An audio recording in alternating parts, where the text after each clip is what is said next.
This is a good list that I've put together, inspired by a couple of others and my own contribution, and I'd like to share this list with you.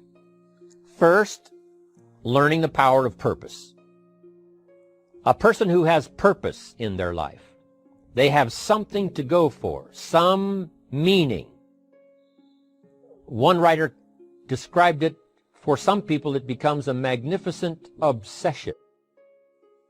And for you and I, maybe it doesn't need to be that dramatic as a magnificent obsession. But it has to be something that does something to us, something that pulls us, especially into the future. You know, there are many influences on us. One is the influence of the past. Some people are always pulled back by the past. Some people are always pulled aside by the distractions. But here's what's powerful.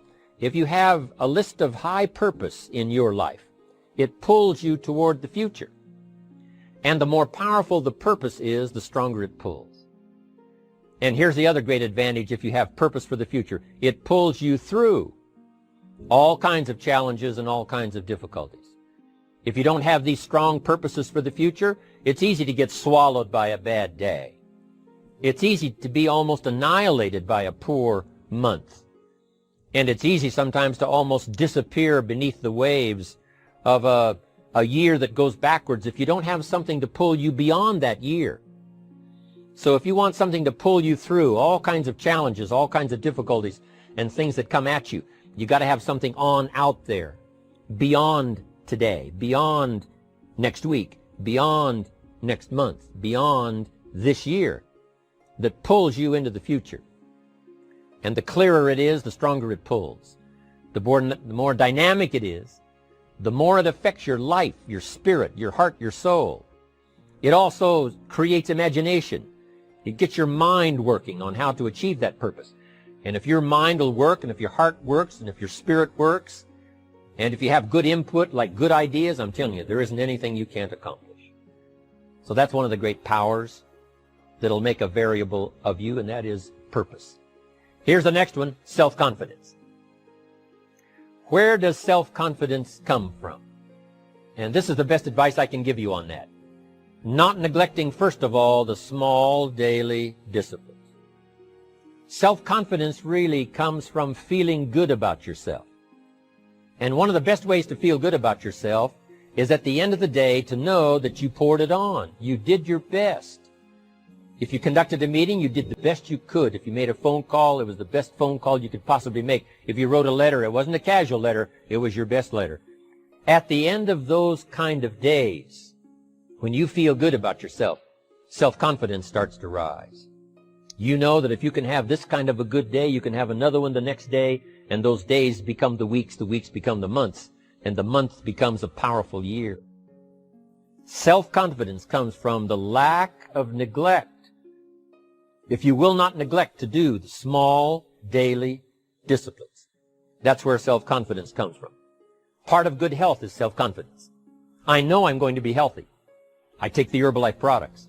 I eat the apple a day. I walk around the block. I do the jogging on the beach. At the end of the day, when you've really poured it on and you've done all the stuff, self-confidence grows. That self-confidence affects your health. It affects your future. It affects your psyche. So this is true. One of the great powers is self-confidence. Self-confidence means willingness to do whatever it takes to achieve. Some people say, well, I'll do it for a little while and see what happens. You know, I'll try a couple of things. If that doesn't work, I'm out of here. And all of us know that that kind of person doesn't have much of a future. But if you're willing to do whatever it takes, if I have to learn a couple of things, I will learn those things. If I got to learn 5 or 6 things, I'll learn all 6. If I have to take an extra class, I'll take an extra class. If I've got to read the books, I'll read the books. If I have to consult with people who know more than I know, I will do the necessary consulting. Whatever it takes, I will do. That starts to develop unbelievable self-confidence. Self-confidence also comes from the ability to rise above your circumstances. To rise above what happens, the petty little things, the discouraging things that would sink everyone else's ship except yours, that would cause someone else to quit early in the day, but you keep going. That kind of willingness to overcome all circumstances, whether it's the little challenges or the big challenges, if you're willing to do that, I promise you, this kind of power will work for you, and in you, the variable, it'll make a difference. The third on the list I had was enthusiasm. And here's what I wrote about enthusiasm. Enthusiasm that's powerful is mostly enthusiasm that is enthusiasm inside, 90%, 10% outside. We all know what the enthusiasm is like when somebody lets us see their enthusiasm, which is like the 90%, and only 10% of it is inside. But the enthusiasm that really affects people is not just being loud, but the enthusiasm that runs deep, the enthusiasm that comes from deep inside, created by self-confidence, created by purpose, created by genuine willingness to help other people. That kind of enthusiasm, knowing that you're going to get the job done, knowing you're going to affect people, knowing you're going to have testimonials flowing in from all kinds of directions. That kind of enthusiasm. A lot of it is quiet. A lot of it is unheard. And the 10% that's heard, it rings a bell. People call it genuine enthusiasm because they know that what you say in the outward display of your enthusiasm is only a small tip of the iceberg of the enthusiasm you feel inside that really motivates you to do the best job you can. Next on my list to help you become the powerful variable is expertise. Wanting to excel in all of the skills and settling for nothing less than an outstanding performance. If you're willing to be the best in your field, if you're willing to demand of yourself excellence in skills, to be the best that you can possibly be. In the training, do the best you possibly can. In doing a workshop, do the best you possibly can. Developing the skills of using your personality, developing the skills of language, developing the skills of influence, developing the skills of organizing. If you're willing to be an expert in all of the skills, Herbalife has the way for you to invest those skills and not only make a handsome living, not only make a lot of money, but if you would so desire and if it would be your purpose, a chance to make your fortune. Expertise, excellence in skills. Here was the next one on my list, making a powerful contribution to you, the variable, and that is preparation. Well prepared. And preparation, of course, involves a whole lot of things. A big share of our life is preparing, getting ready. When we go to the first grade in school, we're just preparing for the second grade. After we've finished 2 grades, the 2 grades prepare us for number 3. Sometimes it seems like a long, excruciating time. And the time will just seem like it'll never come when we can finally have the performance that we really want. But it takes time to prepare. It takes time to get ready.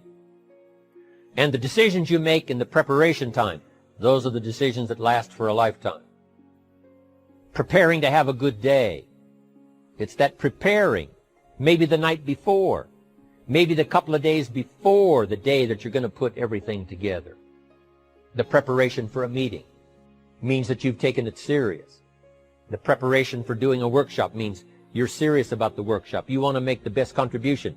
That kind of preparation is important. But here's preparation that's very vital, and that is to prepare yourself for success. Life seemingly does not wish to waste success on the unprepared. Life says, why waste a fortune on this person? They're not prepared to do the right things with it. They're not prepared to use it wisely. If a fortune was bestowed upon this unprepared person, it would probably be wasted. The people that could have been touched won't be touched. What could have been done won't be done because this fortune will have been wasted on the unprepared person. So not only look for fortune, not only look for the promise, but prepare yourself. And ask of yourself, what can I do to make myself ready? Because remember, life was designed not to give us what we want, not to give us what we need, but life was designed to give us what we deserve. Every value in life must be paid for. Are the ones that get it. It says those that give receive. Someone says, I wish to receive, I wish to receive. You don't have to concentrate on receiving. Just become a good giver. It says those that search will find. Someone says, well, I need to find some good ideas to help change my life for the future. Then to find good ideas, that doesn't come because you need them.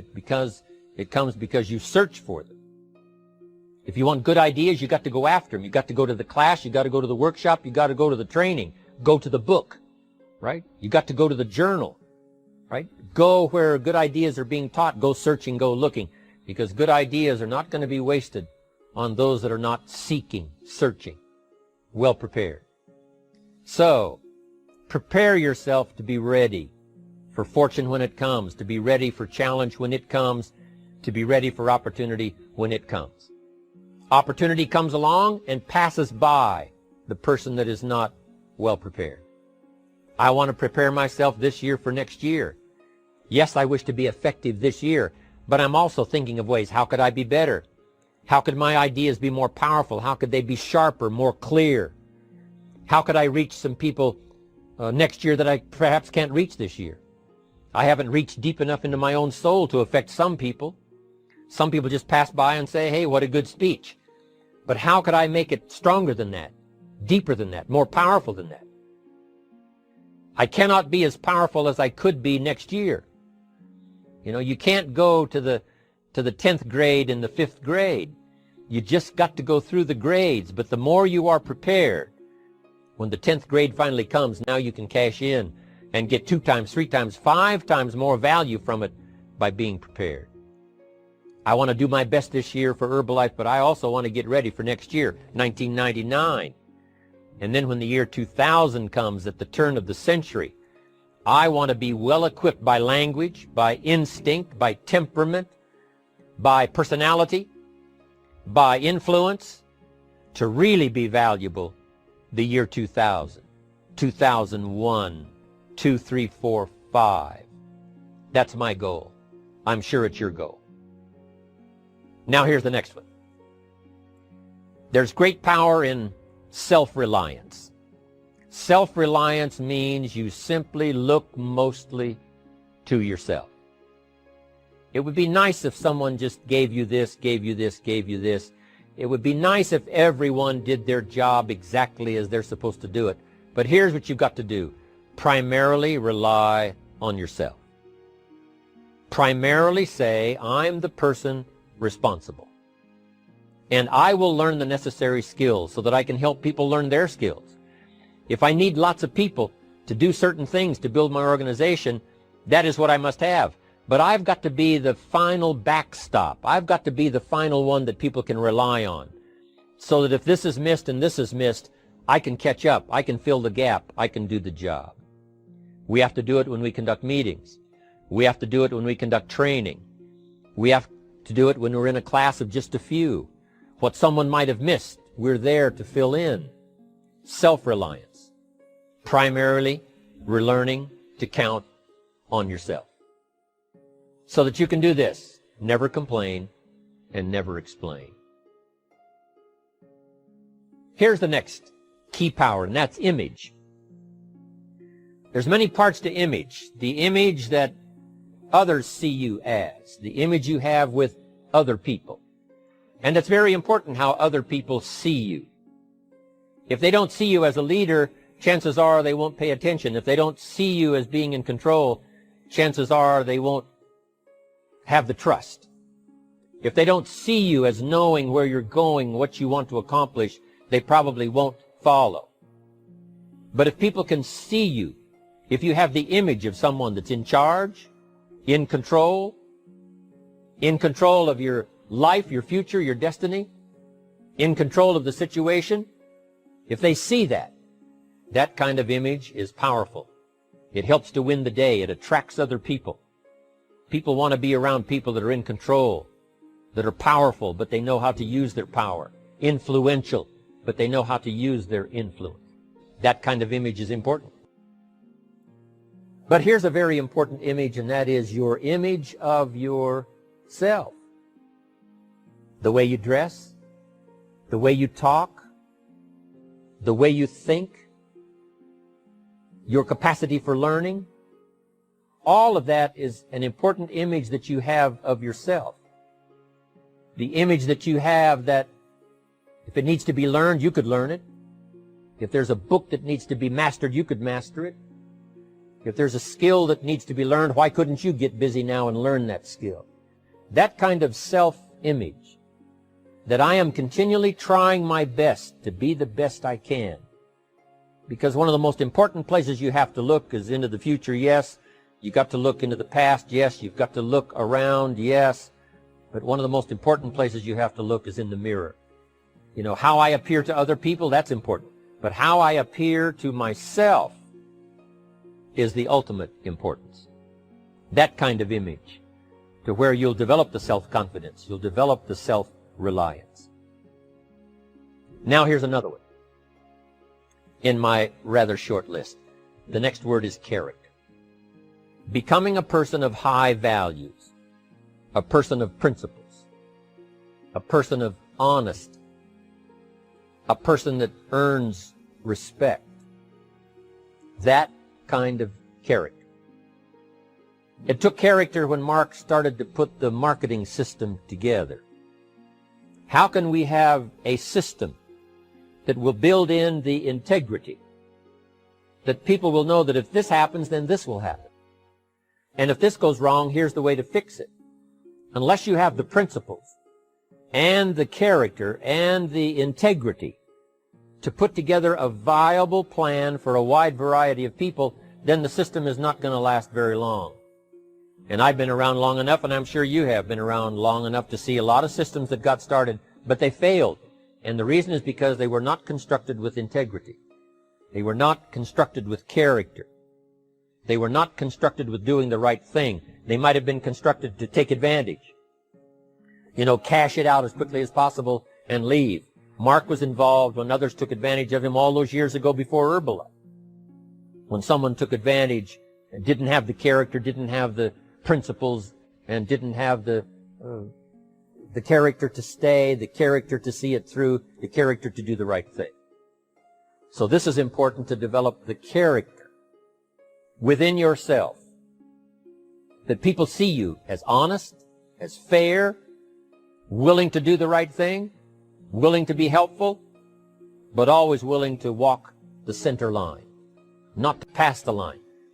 When we come to an opportunity like Herbalife, especially multi-level network marketing, it is so dynamic, it is so powerful, and it is so possible in fortune making that sometimes people want to speed up the process by cutting the corners, by neglecting to do the right things, you know, to cheat a little here, you know, cross the line just a little bit, because then, you know, it'll grow faster and you can cash in quicker. Not necessary here. Doing Herbalife right will build your fortune longer and stronger than trying to cut the corners and not doing it right. If we'll have the integrity that Mark had when he started it, and keep perpetuating that we will do the right thing by the marketing system, the right thing by a distributor who has a customer and they take care of that customer belongs to that distributor. That kind of integrity in the marketing system, the kind of integrity we have among each other, the kind of character we have to rely on each other, because here's what we cannot do. We cannot do this by ourselves. Mark's got to count on me. I've got to count on Mark. We've got to count on the president's team. The president's team has to count on the chairman's club for advice and counsel. We have to count on the millionaire team, the tabulator team, the world team. We've got to count on the distributor. We've got to count on the distributor giving the right message to the potential customer. We've got to count on the distributor giving wise counsel to the new recruit, teaching them the right way, the Herbalife way, the principled way, the character way. Vitally important. Building and developing your own character. Now here's another one. It's called self-discipline. Self-discipline, all of us have a challenge with that. Because sometimes it's easy, and especially if you're working hard, doing the best you can, it's easy sometimes to let up and let it go. But remember, So many people, especially now that we're as big as we are around the world, are counting on what we do. At home office, they have to be careful. They have to be disciplined. It's easy for the person who ships the product from Herbalife says, oh, well, I'll wait until tomorrow to ship it. And then they go home and sleep like a baby. But the distributor who's waiting for that product doesn't sleep that night, or doesn't sleep when the product doesn't show on time. But if everybody will have the discipline to say, I will do the best job I can. I will make mistakes, of course, because we're all human, but I'll try to remedy those mistakes and do the best job I can. That kind of self-discipline that understands how important your part is in all of the functions that work. Coming to work on the set here, HBN, there's so many people that play a part. And each one of the parts that are played is necessary to put on the broadcast, make it viable, make it real, make it powerful. Any couple of them missing, and it would be a disaster. But all of it put together, and it works like a charm. Each person developing the self-discipline to do their part, do their job. Here's one more, and that is the power of extraordinary performance and demanding of yourself excellent results. This is so important. If you want to live extraordinary, you must do extraordinary. If you want an extraordinary income, you must do extraordinary things. If you want an extraordinary fortune, you must go with the demands of what it takes to have that fortune. Mark has made such a fortune, it's almost beyond comprehension what the numbers really are. But guess what he has the satisfaction of knowing? He earned it all. If he'd have been lax in the performance, Herbalife would not be here these 18 years later. Herbalife would have been a footnote in multi-level history. But because he performed year after year, the 3rd year and the 5th year, and the 7th year and the 10th year, and the 12th year and the 15th year, and now performing well in the 18th year, I'm telling you, that's what makes it such a viable fortune for Mark personally, of course, because he did the job. If we would ask of ourselves that kind of performance, and you've got to ask it of yourself. You know, I can't ask it of you. I would try to inspire you. I would try my best to share with you what it might taste like, what it's like to finally make your fortune. It happened for me. But here's what you must do. You must demand it of yourself. Society does not demand that you not have a heart attack. But if you want to escape having a heart attack, you must demand it of yourself. Society doesn't demand that you take Herbalife and improve your health. You have to demand it of yourself. Society doesn't demand that you jog around the block every morning. But if you want good health, you must demand it of yourself. Society doesn't demand that you read a couple of books a week and improve your intelligence and your knowledge. That you must demand of yourself. Society does not demand that you build a financial wall around your family nothing can get through. That's not a demand of society. But you must demand it, if you wish it, you must demand it of yourself. Society doesn't demand that you learn a list of 10 skills.